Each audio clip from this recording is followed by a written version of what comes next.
नमस्कार, मैं हूं नगमा। आप देख रहे हैं हम लोग। क्या प्रधानमंत्री मोदी के विकास के एजेंडे को संघ और वीएचपी, उनके जो सहयोगी हैं, वो ही पीछे धकेल रहे हैं? क्या संघ मोदी के लिए वो परेशानी का सबब बन गया है जो चुनाव के दिनों में कांग्रेस नहीं कर पाई?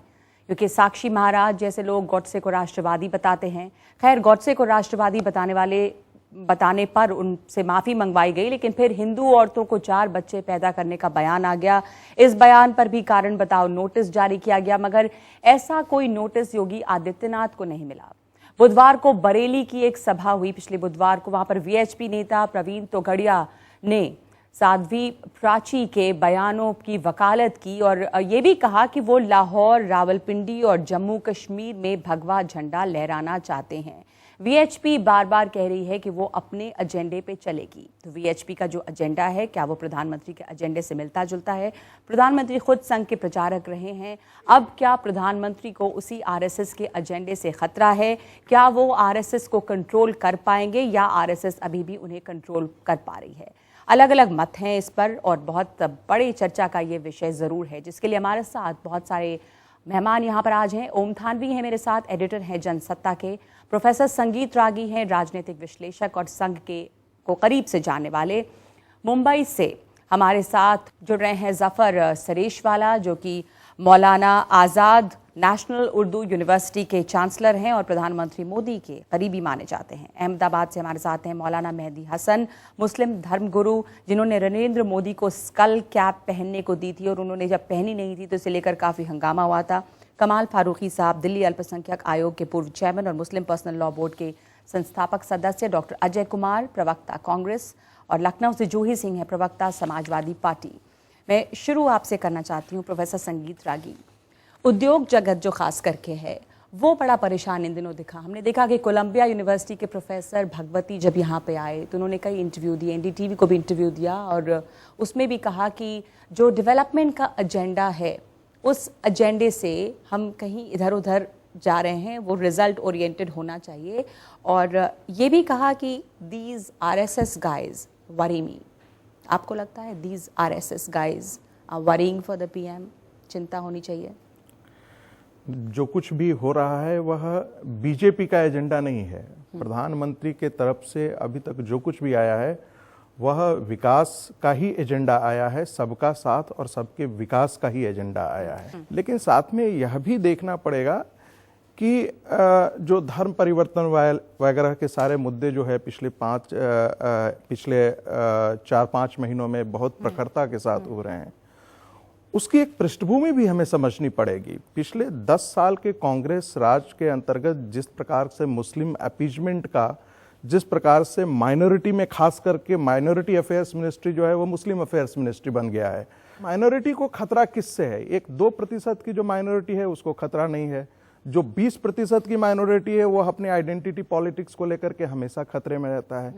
हम जब भी हम बात करते हैं, हम एक चाहते हैं कि एक जाति विहीन समाज बने, लेकिन हम चाहते हैं क्या कि हमारा जो कानून बने वो जाति के आधार पर बने। ओम थानवी साहब, इस तरह के जो कम्युनल बयान आ रहे हैं उनको कम्युनल रंग में देखना ही होगा, क्योंकि जब आप कहते हैं कि 4 बच्चे हर हिंदू औरत को पैदा करना चाहिए, या इस तरह साक्षी महाराज हों या फिर योगी आदित्यनाथ हों या तमाम तरह के जो बयान आते हैं, तो आपको लगता है कि इस तरह के कम्युनल बयानों से जो ये विकास का एजेंडा है वो डीरेल होता है? देखिए, एक तो मैं आपको बधाई देना चाहता हूं कि आज का दिन आपने चुना इस चर्चा के लिए। इस देश के इतिहास में ऐतिहासिक दिन है, क्योंकि आज के दिन 13 जनवरी से 18 जनवरी तक महात्मा गांधी ने दिल्ली में एक उपवास किया था, आमरण अनशन किया था और वो सफल रहा था। उनके सामने लोगों ने हथियार ला के डाले और आरएसएस, हिंदू महासभा से लेकर के मुस्लिम संगठनों तक ने एक डिक्लेरेशन, एक संकल्प पत्र पे दस्तखत किए और इस देश में अमन चैन जो है वो किस तरह से कायम हो सकता है उसकी एक मिसाल रखी गई जी। और आज के दिन हम फिर जो है एक ऐसे संकट में पड़े हैं जिसमें भी चर्चा भी करते हैं, देश में भी चर्चा हो रही है, दुनिया में भी हमारी चर्चा हो रही है और बदनामी भी हो रही है। ये सरकार आने के बाद इसमें कोई शक नहीं कि भारतीय जनता पार्टी और संघ उनका एजेंडा क्या है, लेकिन सत्ता में आने के बाद, पहले भी सत्ता में आए हैं, तब आपका एक बहुलतावादी दृष्टिकोण होता है। और आने के बाद में प्रधानमंत्री ने कहा भी कि हम सबको साथ लेके चलेंगे। अब आपने तो कहा सबको साथ लेके चलेंगे और आपके लोग जो हैं गॉडसे के बारे में परिसर में कहते हैं कि वो राष्ट्रवादी था और महात्मा गांधी भी राष्ट्रवादी थे। उनका मंदिर बनाया जा रहा है। घर वापसी की बात आप कर रहे हैं, घर में कोई लौट के आना चाहता है, क्या बुराई की बात है? पर आप ये भी फिर चर्चा कीजिए कि घर कोई छोड़ के गया क्यों था। आप जबरन लोगों को अगर घर लाएंगे तो अंततः फिर आपको अपना कार्यक्रम समेटना पड़ेगा, जो भारतीय जनता पार्टी को या संघ को कहना पड़ा कि इसको अभी आप समेट लीजिए। बल्कि जिसने सिलसिला शुरू किया था उसको बेचारे को उत्तर प्रदेश से हटा ही दिया। लेकिन ये सारी चीजें हो क्यों रही हैं? क्योंकि आपकी जो ग्रंथि है, आपकी जो मानसिकता है, आपकी जो साइकी है, उसके भीतर जो है ना वो चीज बसी हुई है। आप उसको ढक सकते हैं, लेकिन जब नेताओं को मौका मिलेगा तब यही कहेंगे कि हमारे यहाँ एक बलात्कार होगा, हम बदले में 10 करेंगे। ये भाषा आपको उनकी मिलेगी जिनके हाथ में अभी कमान है। एक अगर हिंदू मारा जाएगा, हम 100 मुसलमान मारेंगे, ये उनकी भाषा है जिनको हमने राज सौंप दिया है। तो मैं मानता हूं कि देश जो है एक ऐसे संकट के दौर से गुजर रहा है, इसलिए महात्मा गांधी की बात मैंने याद दिलाई और आज के दिन इसलिए और ज्यादा प्रासंगिक हो। जफर सरेशवाला हमारे साथ जुड़ रहे हैं। प्रधानमंत्री मोदी को करीब से जानते हैं और दूसरे ये कहा जाता है कि आप उनका एक अल्पसंख्यक चेहरा है जो उनके साथ जुड़े हैं। आपने उनकी लगातार तारीफ की है। जो भी ओम थानवी बात कर रहे हैं, आपको लगता है कि ये संकट प्रधानमंत्री के सामने है? प्रधानमंत्री विकास को लेकर आगे बढ़ना चाहते हैं, वो सबका साथ सबका विकास की बात करते हैं और जब चुनाव था उस दौरान भी जफर साहब उन्होंने बार बार कहा कि विकास विकास का नारा दिया। बल्कि विपक्ष की जो पार्टियां थी, कांग्रेस जैसी पार्टी भी जो थी, वो उनके कम्युनल बयानों को या कम्युनल एजेंडे को आगे बढ़ाना चाहती थी, पर मोदी ने उनको कामयाब नहीं होने दिया। अब वीएचपी और आरएसएस जो उनके सहयोगी हैं, वो जो एक तरह से लगता है कि विपक्ष का काम कर रहे हैं, वो रह रहे कि हालांकि प्रधानमंत्री मोदी ने उनको डांट भी लगाई है कि इस तरह की बातें ना करें, पर रह रहे कैसे बयान आते हैं और क्या इससे प्रधानमंत्री मोदी को शर्मिंदगी झेलनी पड़ती है या दरअसल वो इससे सहमत हैं इन बयानों से? मैं नरेंद्र मोदी साहब का समर्थक इसलिए हूं कि मैंने उनको बहुत करीब से देखा है, मैंने उनके साथ काम किया है और मैं इतना अपाहिज नहीं हूं कि नरेंद्र मोदी साहब मुसलमानों के दुश्मन होते और वो होते फिर भी हम मोदी साहब के साथ रहते हैं। तो हम बहुत अकल से, होशियारी से, और जो लोग एतराज करते हैं, don't challenge our sense of intelligence, हम लोग जो कर रहे हैं बहुत सोच के समझदारी से। जो बात आपने कही है और जिन लोगों का आपने जिक्र किया है, उससे बहुत ही खतरनाक और घिनौने चेहरे गुजरात में थे। गुजरात में थे और आज से नहीं थे, 25 साल से थे और गुजरात का मुसलमान उनको भुगत रहा था। और नरेंद्र मोदी साहब ने उनका जो सफाया किया है वो आप गुजरात में जाके देखिए। और मैं बिल्कुल समझता हूं कि मोदी साहब को उनके बारे में कोई फिक्र करने की इसलिए जरूरत नहीं है कि वो जो डेवलपमेंट का और जो इंक्लूसिव ग्रोथ का काम करेंगे तो अपने आप ये सारे लोग इरेलेवेंट हो जाएंगे। ये आने वाले दिनों में इनका कोई नामो निशान नहीं होगा, जैसे गुजरात में हो गया है जी। तो ये मुझे इससे कोई आपत्ति भी नहीं है, ये करते रहें। और इनके एजेंडे में तो 80 साल से ये सारी चीजें हैं। मुझे तो हंसी आती है इनके एजेंडे पर। यानी ये घर वापसी की जो बात करते हैं तो हंसी इस बात पे आती है कि 90 करोड़ हैं ये, और ये 90 करोड़ में 50 करोड़ बेचारे गरीबी में जी रहे हैं, उनके घरों में पानी नहीं है, उनके पास सैनिटेशन नहीं है, उन 50 करोड़ की तो फिक्र नहीं है और वो 2-3 लाख की बात करते हैं। जफर साहब, तो आपने जो बात कहा कि आपको इन लोगों की फिक्र नहीं है, आप इनसे परेशान नहीं है, मोदी साहब इंक्लूसिव ग्रोथ की बात करते हैं, तो ये सवाल भी उठता है कि प्रचंड बहुमत मोदी जी को मिला, वो क्यों नहीं इन लोगों पर लगाम लगा सकते? ये सवाल मैं नहीं, बहुत सारे लोग पूछ रहे हैं। प्रोफेसर जगदीश भगवती भी अभी ये कह रहे थे कि प्रधानमंत्री मोदी को जरूरत है कि वो ज्यादा जोर से बोलें और बुलंद आवाज में इन लोगों को खामोश करने के लिए और इनके ऊपर लगाम लगाएं या रोक लगाएं। नगमा जी, वो गुजरात में भी नहीं बोले, कभी भी नहीं बोले मोदी साहब। उन्होंने काम करके इनका सफाया किया, काम करके। और मैं यही चाहूंगा कि मोदी साहब कुछ ना बोले, अपने काम के जरिए इनको सफाया कर दें इन लोगों का, और वो हो जाएगा। वो जो काम कर रहे हैं वो करते रहेंगे तो ये अपने आप खत्म हो जाएंगे। ठीक है, आपको लगता है कमाल फारूकी साहब की ये फ्रिंज एलिमेंट्स है, जैसे प्रवीण तोगड़िया बरेली में गए और वो जो 4 बच्चे पैदा करने की बात है उसको उन्होंने दोहराया, वीएचपी से हैं वो, तो क्या वीएचपी या प्रवीण तोगड़िया जैसे जो नेता हैं उनको फ्रिंज एलिमेंट कह के या वो हाशिए पे है कहना दुरुस्त होगा? उनको हम नजरअंदाज कर सकते हैं? हमारे सरेशवाला भाई भी बराबर ये बात कहते हैं कि ये बिल्कुल इररिलेवेंट हो जाएंगे, खुदा करे कि ऐसा हो जाए, लेकिन हमको ऐसा नजर नहीं आ रहा, क्योंकि जो पूरी जो संघ परिवार की, जब हम संघ परिवार की बात करते हैं, माफ कीजिएगा बीजेपी भी उसका हिस्सा है, संघ परिवार से अलग नहीं है, तो जब हम संघ परिवार की बात करते हैं, संघ परिवार का जो एजेंडा आज से नहीं बल्कि 1928 से ऑनवर्ड जो उनका एजेंडा है, उस एजेंडे के ऊपर अब काम करने का मौका मिला है, क्योंकि इनकी नजर में शायद ऐसा लग रहा है कि पहली मर्तबा एक मसीह हमको आजादी मिली है, जैसे इनके यहाँ के कुछ लोग बाकायदा कह भी रहे हैं। पोलराइजेशन की बुनियाद के ऊपर मोदी जी को वोट नहीं मिला है, मोदी जी को वोट मिला है विकास की बुनियाद पर मिला है, गुड गवर्नेंस की बुनियाद पर मिला है, ब्लैक मनी लाने की बुनियाद पर मिला है, सबका साथ सबका विकास की बुनियाद पर मिला है। ये मेन एजेंडा है। वो हिंदू तो पूरे कंट्री को हिंदू बना दो, वो एजेंडा नहीं था। 2022 और 2025 तक मुसलमान और क्रिश्चियन सबको खत्म कर दो, वो एजेंडा नहीं था। बस एक 4 बच्चे, यानी कि औरत को बस एक प्रोडक्शन मशीन बनाकर 4 बच्चे और 8 बच्चे, वो एजेंडा नहीं था उनका। उनका एजेंडा कतन वो नहीं था जब उन्होंने वोट मांगा था कि वो इस तरह से उन लोगों को अलाउ करें। हमारी जो तकलीफ है वो ये है कि प्राइम मिनिस्टर खामोश है। इसके 2 मतलब हैं कि वो बिल्कुल एग्री नहीं कर रहे हैं, और दूसरी बात यह है कि ये भी हो सकता है कि भाई चलो करते रहो तुम। अगर प्राइम मिनिस्टर जितने पावरफुल हैं, वो किसी मिनिस्टर की हिम्मत नहीं है मोदी जी के आगे कोई बात कर सके, किसी सेक्रेटरी की हिम्मत नहीं है कि लब हिला सके मोदी जी के आगे। इनकी क्या मजाल है अगर ये कह दिया जाए खबरदार हिंदुस्तान को डेवलपमेंट एजेंडे को पर चलने दो, इस तरह की बदतमीजी, इस तरह की बातें, इस तरह से मुल्क को तकसीम करना मैं अलाउ नहीं करूंगा, मैं मोदी हूं। क्यों नहीं किया उन्होंने आज तक ऐसा? क्या मोदी जी जो ये नहीं बोल रहे हैं, क्योंकि जैसे जफर सरेशवाला ने कहा कि उनका स्टाइल नहीं है, वो गुजरात के वक्त भी वो बोलते बार बार नहीं बोलते, तो उन्होंने काम करके दिखाया। उनका कहना है गुजरात में काम करके दिखाया, गुजरात अभी भी वो काम करना चाहते हैं। काम भी हुआ गुजरात में, काम तमाम भी बहुत हुआ। गुजरात में कत्लेआम हुआ, दुनिया जानती है जी। और उसके लिए हम सारी दुनिया में शर्मिंदा हैं। उसके बाद 2002 के बाद जो उन्होंने काम किया है, उन्होंने क्या सोच के कहा, एक भी मुसलमान को इस पार्टी ने वहां टिकट नहीं दिया, फिर भी वो कहते हैं वहां काम हुआ। अभी है ना, वो अलग बात है, उसका अलग जवाब दूंगा। लेकिन मैं आपको इतना कहूं कि मुसलमानों ने इन 12 साल में जो तरक्की की है, पिछले 40 साल में नहीं की थी। बिल्कुल, हम तो गुजरात में रहते हैं, ये वो लोग बोल रहे हैं कि जिनको गुजरात की ABCD नहीं मालूम, ठीक है, और जो कभी आए नहीं है। कह रहे हैं आपने अहमदाबाद में और अहमदाबाद में मेरा काम है, गरीबों में मैं काम करता हूं। जफर साहब, आप कह रहे हैं कि मुसलमानों ने जितनी तरक्की की है इन 12 सालों में, 40 सालों में नहीं की। जफर साहब आपके साथ साथ मौलाना मेहंदी हसन है अहमदाबाद से। आपको क्या लगता है मौलाना मेहंदी हसन के गुजरात में अब आप के साथ वो कहानी जुड़ी रही है कि आपने मोदी को एक दफ़ा टोपी पहनाने की कोशिश की थी, स्कल कैप जो टोपी पहनी जाती है, लेकिन उन्होंने नहीं पहनी और उसको लेके बड़ा रंज रहा।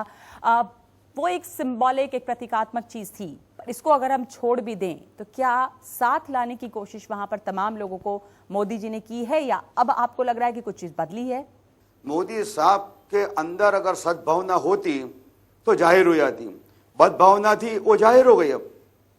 और ये जो एक बात है, आरएसएस के जो भी इंसान है, तो पूरा भाजपा हो या न हो, मगर अब मैं ये कहूंगा कि आरएसएस यानी मोदी, भारतीय जनता पार्टी यानी मोदी साहब, जो भी है वो सब मोदी है, बजरंग दल यानी मोदी, विश्व हिंदू परिषद यानी मोदी। साफ बात, एक ही बात शॉर्टकट, मोदी के मुख में राम और बगल में छुरी है। हथियार उनके पास आरएसएस का है और काम विकास का है। क्या आप विकास के एजेंडे को नुकसान पहुंचा रहे, जो तमाम उद्योग जगत कह रहा है? मैं बता दूं, ज्योत्सना सूरी हैं, अध्यक्ष हैं फिक्की की, उन्होंने कुछ दिनों पहले बयान दिया कि उत्तेजक बयानों की जरूरत नहीं है, ये विकास के लिए घातक है, उन पर लगाम लगानी चाहिए। अजय श्रीराम, उन्होंने कहा कि सरकार का फोकस क्लियर, हम सरकार से खुश हैं, पर सरकार को कहीं ना कहीं अड़चन आती है। तो ये तमाम ये जो इंडस्ट्रीज हैं वो बड़े परेशान हैं कि आप लोग विकास करने नहीं दे रहे हैं। चूंकि मीडिया इसे बहुत ज्यादा अतिशय इसको पब्लिसिटी दे रही है ऐसी घटनाओं के लिए, इसलिए एक प्रकार का परसेप्शन बन रहा है। मीडिया पब्लिसिटी दे रही है, और इसलिए हो रहा है। यह चीज जो है वो कांग्रेस को सूट करता है। और जो बात इन्होंने कही, मैं से जुड़ी हुई बात कहना चाहता हूं। और एक बात जो रागी जी ने कही, शुरू से मैं सोचता था कि मैं मीडिया का हूं तो मुझको तो उस आक्षेप का जवाब देना चाहिए। मीडिया तो जनाब आज इतना डरा हुआ है, इमरजेंसी में तो डर समझ में आता था, इंदिरा गांधी करते थे क्योंकि इमरजेंसी थी। अभी इमरजेंसी नहीं है, फिर भी मोदी मोदी करते हैं। और बहुत कम चैनल हैं, बहुत कम अखबार हैं जो अपनी आवाज ईमानदारी से बुलंद कर रहे हैं। और आपको लगता है कि जो है वो लोग जो है वो मोदी को बहुत वो दे रहे हैं। झारखंड हो या कहीं पर हो, एक तरफ हम बोलेंगे विकास, तो वो मध्य वर्ग को खुश करने के लिए, लोअर मिडिल क्लास को नौकरी की चर्चा, सब बढ़िया मैसेजिंग करेंगे। और लोग नीचे लेवल में जो है पोलराइजेशन का जो पॉलिटिक्स चलता ही जाएगा, ये चल रहा है। तो ये सबसे ज्यादा, तो अगर भारतीय जनता पार्टी बोले कि नहीं सरकार ठीक है, हमको इससे मतलब नहीं है, तो इसको रोक लगा जाए, लेकिन रोकेंगे नहीं। जूही सिंह को शामिल करना चाहती हूँ, बहुत देर से खामोश सुन रही हैं, समाजवादी पार्टी से हैं आप, आपको क्या लगता है जूही सिंह, आप मुस्कुरा रही हैं तमाम बातों को सुन के, क्या आरएसएस और प्रधानमंत्री यानी बीजेपी का एजेंडा अलग अलग है या एक है? आरएसएस और वीएचपी इनके सहयोगी हैं, या इनकी नींव है बीजेपी की, इनका अहम हिस्सा है। जमीन पर ये बीजेपी को सत्ता में लाने के लिए काम करते हैं। और जो बार बार मैं सुन रही हूँ कि आदरणीय प्रधानमंत्री जी का एक गुड गवर्नेंस का एजेंडा है, एक डेवलपमेंट का एजेंडा है, किसका विकास वो कर रहे हैं और किसके साथ कर रहे हैं और किसके लिए कर रहे हैं? हमारी 20% आबादी है, मुस्लिम आबादी है, एकदम अलोकतांत्रिक भाषा का प्रयोग। सरेशवाला जी ने कहा कि मोदी जी सबका सफाया कर देंगे। मैं दो बातें आपसे अर्ज करना चाहता हूं। जो मेरे भाई ने बहुत प्रेम से एक बात कहने की कोशिश करी कि बीजेपी और संघ परिवार दोनों अलग अलग हैं। नहीं साहब, मैं इस बात को बिल्कुल नहीं मानता। क्यों नहीं मानता? उसकी वजह यह है कि हरियाणा के अंदर एक चीफ मिनिस्टर बने, वो संघ चालक थे। उन्होंने आने के बाद, और मैं खुदा ना करे किसी तरह से भी भगवत गीता के लिए किसी भी तरह का कोई ऐसा लफ्ज नहीं इस्तेमाल करूंगा, ना कर सकता हूं, ना मुझे अलाउड है इस्लामिकली कि मैं उसमें कोई किसी तरह से डिसरेस्पेक्ट करूं। लेकिन एक बात ये बतलाइए, ये भगवत गीता सारे स्कूलों के अंदर क्यों पढ़ाई जाएगी साहब? कुरान क्यों नहीं पढ़ाया जाएगा? बाइबल क्यों नहीं पढ़ाई जाएगी? ये सेक्युलर मुल्क है, हिंदू मुल्क है? ये कौन जवाब देगा इस बात का? ये मोदी जी क्यों नहीं जवाब दे रहा इस बात का? ये क्या बात हुई? आप कहते हैं कि संघ परिवार और आरएसएस दोनों अलग अलग है। ये अलग कहां है? ये तो वही एजेंडा है जो आरएसएस का एजेंडा है। अगर प्राइम मिनिस्टर मोदी साहब वाकई ऑनेस्ट होते, चीफ मिनिस्टर चीफ मिनिस्टर वो हैं जो मोदी जी के बिल्कुल सेकंड इन कमांड थे। गुजरात में इन्होंने इलेक्शन लड़ाया था। अब मोदी जी के कहने के ऊपर ये सब कुछ कर सकते हैं। उन्होंने क्यों नहीं कहा खबरदार, ये मुल्क सेक्युलर मुल्क है? आपके पास आऊंगी, पर मैंने इसका आप जवाब, इस पर कोई टिप्पणी करना चाहेंगे कि तमाम स्कूलों में इस तरह की भगवत गीता पढ़ाने की बात, या एक हंगामा मच गया कि जब क्रिसमस है तो उस दिन हम गुड गवर्नेंस डे मना लें, तो ये किसी न किसी तरीके से इन चीज़ों को बदलने की कोशिश जो हो रही है, वो उसको आप कैसे देखते हैं? देखिए, पाठ्यक्रमों को बदलने की जो बात है वो तो पिछली सरकार जब थी वो हमेशा इनके एजेंडे में रहता कि अपने हिसाब से हम इतिहास रचेंगे, अपने हिसाब से हम लोगों को पढ़ाएंगे जो पढ़ाना चाहते हैं। और बीच में तो यहाँ तक हमने सुना था कि नरेंद्र मोदी जी की जीवनी भी पाठ्यक्रम में पढ़ाई जाने वाली है। और जो मैंने शुरू में आपको याद दिलाया था कि आज के दिन 18 जनवरी 1948 को 12 दिन बाद गांधी जी की हत्या कर दी गई थी। गांधी जब उस दिन ये डिक्लेरेशन पास हुआ, हिंदू मुस्लिम सब एक हो गए, तब गांधी जी ने एक बहुत ही भावुक भाषण दिया था। उसमें उन्होंने एक मार्के की बात कही थी। उन्होंने कहा था कि सोमनाथ का जो मंदिर है उसका जीर्णोद्धार सरकार के खर्च पर नहीं होना चाहिए, क्योंकि सरकार सेक्युलर है और उसमें जनता से पैसा इकट्ठा कीजिए। ये देश जो है धर्म के एजेंडे पर नहीं चल सकता। ये गांधी जी ने 1948 में कहा। उसके बाद में उन्होंने गीता से पाठ पढ़ा, फिर उन्होंने कुरान की आयतें पढ़नी शुरू की, लोगों ने हंगामा शुरू कर दिया। 12 दिन बाद एक सिरफिरे ने उनकी हत्या कर दी। आज इस दौर में अगर हम फिर ये कहते हैं कि नहीं, छोटी सी बात है, अगर प्रधानमंत्री नहीं बोलते हैं तब भी आप कह सकते थे गांधी जी छोटी सी बात के ऊपर अनशन कर रहे हैं। छोटी बात नहीं है, लोगों की जान जो है वो ताक पर है, लोगों का जीवन ताक पर है। विकास के नाम के ऊपर आप बात करते हैं, प्रधानमंत्री बोलें। मैंने पहले ही कहा था उनमें इतनी ताकत है, अगर प्रधानमंत्री बोल देंगे। आज अध्यक्ष जो है वो भी उनके सामने बौना है, संघ भी अभी चुप है, तो प्रधानमंत्री जी की आवाज सुनी जाती है और वो कहें कि मैं ये खून खराबा बर्दाश्त नहीं करूंगा और ये चीजें नहीं होंगी। आपने कहा वो बोलते प्रधानमंत्री को ये बोलना चाहिए, मुख खोलना चाहिए जी। कुछ दिन पहले मुस्लिम इंटेलेक्चुअल मोदी साहब को मिले थे, तो उसके पस मंजर में आपको बोलता हूँ। उन्होंने मोदी साहब को 4 बातें की और मोदी साहब ने वहां कही 4 बातें। सबसे पहले उन्होंने कहा कि मुसलमान कौम जो है इसको पढ़ाओ और बढ़ाओ, और इसको एजुकेटेड बनाने के लिए जो भी जरूरत है वो हम करेंगे। दूसरी बात, मुस्लिम ग्रुप ने यह कहा कि मोदी साहब हम आपसे सिर्फ 3 चीजें चाहते हैं। सिर्फ एक ये कि मुसलमान को इस मुल्क में मौका ही नहीं मिला कभी भी एक्सेल करने का, तो आप वो मौका फराहम करिए। दूसरी बात, मुसलमानों के साथ आप डिस्क्रिमिनेशन मत कीजिए जी। उस पर मोदी ने 2 बातें कही कि बिल्कुल हमारा डेवलपमेंट का एजेंडा अगर इस मुल्क की हर कम्युनिटी तक नहीं पहुंचता तो हम फेल हैं, और हमारी कोशिश ये होगी कि ये एजेंडा हर कौम तक पहुंचे। और मुसलमान, और एक और बात की मोदी ने कि मैं बिल्कुल चाहता हूं कि इस मुल्क का जो अमीर है वो गरीबों को जोड़ ले अपने साथ जी। एक अमीर अगर 5 गरीब को जोड़ता है तो मसला हल होगा। तो मेरे नजदीक ये बाकी सारी चीजें इररिलेवेंट हैं, ये 3 चीजें इंपॉर्टेंट हैं बस। मुसलमान का एजुकेशन, मुसलमान को मौका दो आप और उसके साथ डिस्क्रिमिनेशन नहीं करो। अब बाकी ये जो सब बात चीजें आप हम कह रहे हैं, देख लेकिन लेंगे। वो बहुत सही बात है। मैं मानती हूँ कि मौका मिलना चाहिए, डिस्क्रिमिनेशन ना हो, अगर अब बराबरी से मौका दे हर एक लीडर और उनको पढ़ाएं। हर एक लीडर बोलते हैं, लीडर वही लेकिन भाषण कमाल देंगे, फारूकी सबको साहब, क्या अब जोड़िए, तक ये सबका हुआ जो विकास हो जफर साहब जाएगा। कह रहे हैं कि मुसलमानों को मौका नहीं मिला अब तक? कांग्रेस है यहाँ पे, समाजवादी पार्टी की प्रवक्ता वहां पे बैठी हुई है, नेता समाजवादी पार्टी, कांग्रेस जैसी पार्टियां जो हैं, अगर हम ये कहें कि मुसलमानों को अब तक मौका नहीं मिला है, या अभी तक ये हालत क्यों है, क्यों मौका नहीं मिला? आप मानते हैं कि मौका नहीं मिला मुसलमानों को? दोनों बातें देखिए, मैं बहुत ही रियलिस्टिक किस्म का एनालिसिस करने पर बिलीव करता हूँ। मुसलमानों की अपनी भी कमजोरी रही है जी। मुसलमानों ने मॉडर्न एजुकेशन की तरफ उस तरह से ध्यान नहीं दिया। सर सैयद अलैहि रहमा हमारे यहाँ मजे के उन्होंने एक क्षमा जलाई थी, होना तो चाहिए उस तरह के सर सैयद और पैदा होने चाहिए बस थे। एक सर सैयद और उसके आगे कुछ लोग आगे स्टॉप हो गया। जी। दूसरी तरफ जो मजे की जो इवन कांग्रेस गवर्नमेंट ने रियलाइज किया कि उनके दौर के अंदर जो कुछ भी हुआ है, मुसलमानों की परसेंटेज अगर IAS IPS, चलिए एक मिनट के लिए आपने मान लिया नगमा कि IAS IPS के अंदर भाई नहीं पढ़ोगे, अगर आप ग्रेजुएशन नहीं करोगे तो IAS कैसे बन जाओगे, IRS कैसे मान ली बात आप। लेकिन क्या चौकीदार भी नहीं बन सकता? क्या वो ड्राइवर भी नहीं बन सकता? क्या वो पियून भी नहीं बन सकता? सेंट्रल गवर्नमेंट के अंदर इन चारों पांचों जो 4th क्लास एम्प्लॉइज की जो रेशियो है वो भी 1.8% है। कौन जिम्मेदार है इसका? गवर्नमेंट के अंदर डिस्क्रिमिनेशन अभी हो रहा है, सेंट्रल में तो पहले दूसरी ये सरकार माइंडसेट है। गरीबी है जो माइनॉरिटीज में सबसे ज्यादा है, वो SC के और ST के रिफ्लेक्ट पास में उसी परसेंटेज में है, तो इसलिए दे नीड स्पेशल प्रोटेक्शन। अगर आप SC और ST को प्रोटेक्ट करें, और ये माइनॉरिटी अपीसमेंट की बात नहीं है।